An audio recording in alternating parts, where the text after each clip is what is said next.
সাধারণ মাছের ঝোল তো অনেক খেয়েছেন। এভাবে রান্না করে দেখুন, বাড়ির সবাই আপনার প্রশংসা করবে। যারা মাছ খেতে চায় না তারাও কিন্তু শুধু মাছের ঝোল দিয়েই ১ প্লেট ভাত খেয়ে ফেলতে পারবে। তো চলুন দেখে নেই আমি কিভাবে মাছটা রান্না করেছি। প্রথমেই মাছটা আমি লবণ, হলুদ আর গুঁড়ো মরিচ দিয়ে খুব সুন্দর করে ০.৫ ঘন্টার মতো মেরিনেট করে রেখে দিয়েছি। তবে এটা আরো ১০ মিনিট বা ১৫ মিনিট রাখলেও হবে, ০.৫ ঘন্টায় রাখতে হবে এরকম না। তারপর একটা বাটিতে দিয়েছি ১ চামচ সরিষা, হলুদ সরিষা যেটা, তারপরে দিয়েছি ১ টা টমেটো, দিয়েছি ৪-৫ টা কাজু বাদাম, তারপরে একটা ছোট সাইজের পেঁয়াজ আর কিছু ধনেপাতা। তারপরে এই উপকরণগুলো আমি সবগুলো ব্লেন্ড করে নিব। আর এই মসলাটাতেই কিন্তু এই মাছের স্বাদটা লুকিয়ে থাকে। এত বেশি মজার হয় এভাবে মসলা বানিয়ে রান্না করলে, একবার রান্না করে খেয়ে দেখুন।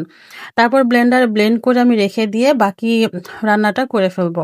মাছগুলো আমি এখন ফ্রাই করে নিব। আমি সবসময় মাছগুলো রান্না করার আগে ফ্রাই একটু বেশি করে নেই, হালকা ফ্রাই করি না। আর এভাবে রান্না করার সময় মাছগুলো একটু লাল, লাল করে ভাজলেই বেশি ভালো লাগে। তো মাছগুলো আমি ভেজে নিয়েছি। তারপরে এগুলো উঠিয়ে নিয়ে এখানে এই তেলের মধ্যে আর অল্প সামান্য তেল দিয়ে বাকি মসলাটা কষিয়ে নেব। আর আমি আজকে পুরো রান্নাটা করেছি সরিষার তেল দিয়ে। তবে এটা যেকোনো তেল দিয়েই করা যাবে। তো আরেকটু তেল দিয়ে দিয়েছি। তারপরে এখানে দিয়ে দিব কিছুটা পেঁয়াজ, ১ কাপের মতো পেঁয়াজ দিয়েছি। আর যেহেতু আমি মসলাটা আগে ব্লেন্ড করে রেখেছি, সেখানে আমার মসলার ঘনত্বটা ভালো আছে, যে কারণে আমি এখানে পেঁয়াজ খুব বেশি দিইনি। তারপরে এখানে আমি দিয়ে দিচ্ছি আদা বাটা আর রসুন বাটা। আদা বাটা, রসুন বাটাটা দেওয়ার পরে কিছুক্ষণ ভেজে নিয়েছি, যাতে আদা আর রসুন বাটার স্মেলটা চলে যায়। তারপরে যে বেটে রাখা যে মসলাটা, সেটা আমি এখানে দিয়ে দিলাম। তারপরে এটা খুব সুন্দর করে কষিয়ে নেব। আর এখানে আমি দিয়ে দিব কিছুটা হলুদের গুঁড়ো, তারপরে দিয়ে দিব মরিচের গুঁড়ো। আর হলুদের গুঁড়োর পরিমাণটা একটু কম দিলে হবে, কারণ আমার টমেটো দেওয়া আছে। আর টমেটো দিলে কিন্তু তরকারির কালারটা এমনিই সুন্দর আসে। তারপরে দিয়েছি এখানে স্বাদমতো লবণ।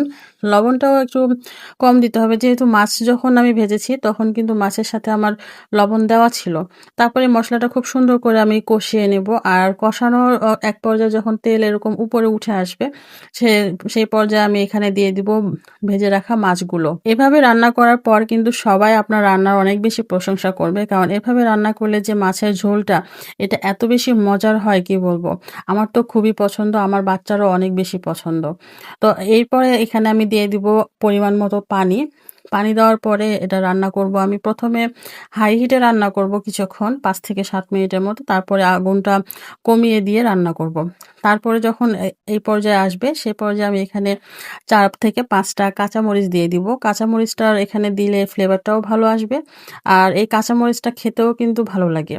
তারপর যখন রান্নাটা শেষ হয়ে আসবে, একদম তেলটা উপরে উঠে আসবে, তখন আমি নামিয়ে ফেলবো। আর এই রান্নাটা একবার করে দেখুন কতটা মজার হয়। মাছ যারা সবসময় একই রকম খেয়ে থাকেন, তারা একটু রান্নায় ভিন্নতা আনতে এভাবে রান্না করে খেয়ে দেখতে পারেন।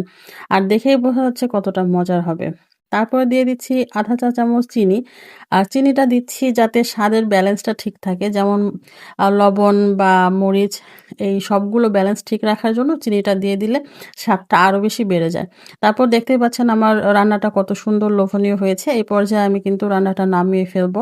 তো আমার রান্নাটা কেমন লাগলো অবশ্যই কমেন্ট করে জানাবেন। আর রেসিপিটি ভালো লাগলে আমার পেজটা ফলো দিয়ে ভিডিওটা শেয়ার করে রেখে দিবেন।